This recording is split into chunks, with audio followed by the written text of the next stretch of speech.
उस घर में सबसे ज्यादा डर किसी झगड़े का नहीं था। डर उस दिन का था जब बहू ने सबके सामने बहुत शांति से कहा था कि उसे एक एक रुपये का हिसाब याद रहता है और वो बिना वजह एक पैसा भी खर्च नहीं करेगी, चाहे सामने सास हो, ससुर हो या पूरा खानदान। क्योंकि उस एक वाक्य के बाद पूरे घर को पहली बार एहसास हुआ कि ये बहू किसी ताने या दबाव से नहीं, अपने उसूलों से चलने वाली है और यही बात आने वाले दिनों में पूरे परिवार की सबसे बड़ी परेशानी बनने वाली थी।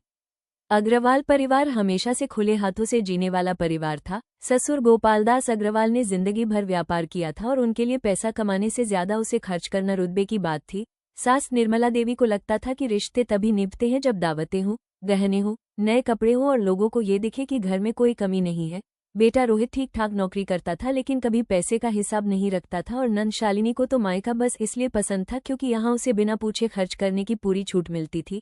ऐसे घर में जब राशि बहू बनकर आई तो किसी ने सोचा भी नहीं था कि वो इस पूरे सिस्टम को हिला देगी। शादी के शुरुआती दिनों में सबने उसकी सादगी को उसकी मासूमियत समझ लिया, लेकिन जैसे ही उसने दूध वाले से कम दाम में दूध लेना शुरू किया, सब्जी वाले से भाव ताव किया, बेकार जलते पंखे और लाइटें बंद की और महीने के बीच में खर्च का हिसाब मांगना शुरू किया, घर के लोगों को लगने लगा कि ये बहू कुछ ज्यादा ही कसकर जी रही है।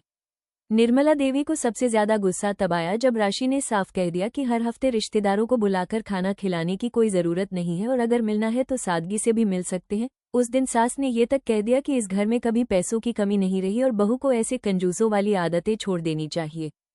राशि ने उस दिन भी आवाज ऊंची नहीं की थी, लेकिन शब्द बहुत साफ थे। उसने कहा कि पैसा होना और पैसे की कद्र होना दो अलग बातें हैं और अगर आज हिसाब नहीं रखा गया तो कल परेशानी तय है। यही बात गोपालदास को सबसे ज्यादा चुभी क्योंकि उन्हें लगा कि बहू उनके पूरे जीवन के तरीके पर सवाल उठा रही है। शालिनी को लगा कि उसकी आजादी छीनी जा रही है क्योंकि अब हर खर्च से पहले सवाल पूछा जाने लगा था और रोहित बीच में फंसकर बस इतना ही कह पाता था कि थोड़ी ढील दे दो, लेकिन राशि का जवाब हर बार एक ही होता था कि ढील देने से घर नहीं चलते, आदतें बिगड़ती हैं। धीरे धीरे घर का माहौल बदलने लगा। जहां पहले हंसी और आवाजें गूंजती थी वहां अब हिसाब और बहस होने लगी। हर खर्च से पहले तनाव होता और घर वालों को लगने लगा कि इस बहू के आने से जिंदगी सख्त हो गई है।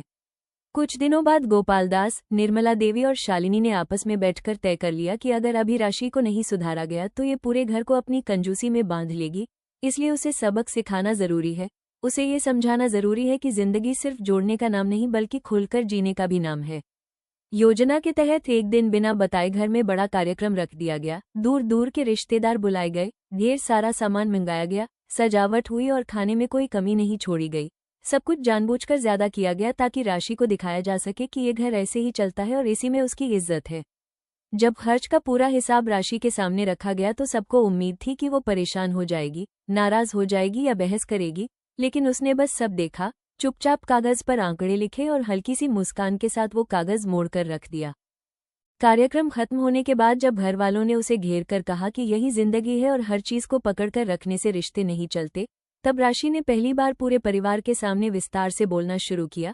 उसने बताया कि उसे एक कार्यक्रम में कितना पैसा सिर्फ दिखावे में चला गया, कितनी चीजें बिना छुए फेंक दी गई और अगर वही पैसा सही जगह लगाया जाता तो घर में क्या क्या बदला जा सकता था। उसकी बातें किसी को नीचा दिखाने के लिए नहीं थी, लेकिन सच इतना साफ था कि सब चुप हो गए। पहली बार रोहित को भी लगा कि शायद उसकी पत्नी सिर्फ कंजूस नहीं है बल्कि आगे की सोच रही है। घर वालों ने फिर दूसरा तरीका अपनाया। इस बार भावनाओं का सहारा लिया गया। निर्मला देवी ने बार बार बीमार पड़ने की बात कही, शालिनी ने जिद करके महंगी चीजें मंगवाई, गोपालदास ने पुराने दिनों का हवाला देकर खर्च को सही ठहराया, लेकिन राशि हर बार वही सवाल पूछती रही कि क्या ये खर्च जरूरी है या बस आदत बन चुका है। घर वालों को ये जिद लगने लगी और उन्हें लगने लगा कि बहू दिल से नहीं सोचती, सिर्फ पैसों से सोचती है। फिर एक दिन अचानक हालात बदल गए जब रोहित की नौकरी चली गई। बिना किसी तैयारी के घर की आमदनी रुक गई और वही दिन था जब पूरे घर में असली खामोशी उतर आई। गोपालदास को पहली बार अपनी पुरानी आदतों का बोझ महसूस हुआ क्योंकि ज्यादातर पैसा दिखावे में खर्च हो चुका था। निर्मला देवी घबरा गई और शालिनी को पहली बार समझ आया कि खर्च करने की आजादी कितनी नाजुक होती है।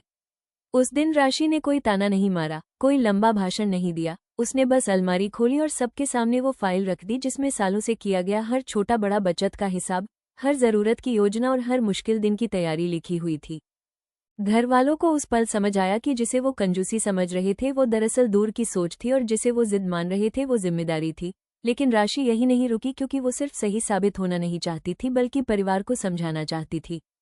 उसी दिन उसने जानबूझकर घर के लिए कुछ जरूरी चीजें खरीदी, अच्छे कपड़े, ठीक खाना और कुछ सुविधाएं, ताकि सबको ये समझ आए कि वो खर्च के खिलाफ नहीं है बल्कि बेवजह खर्च के खिलाफ है।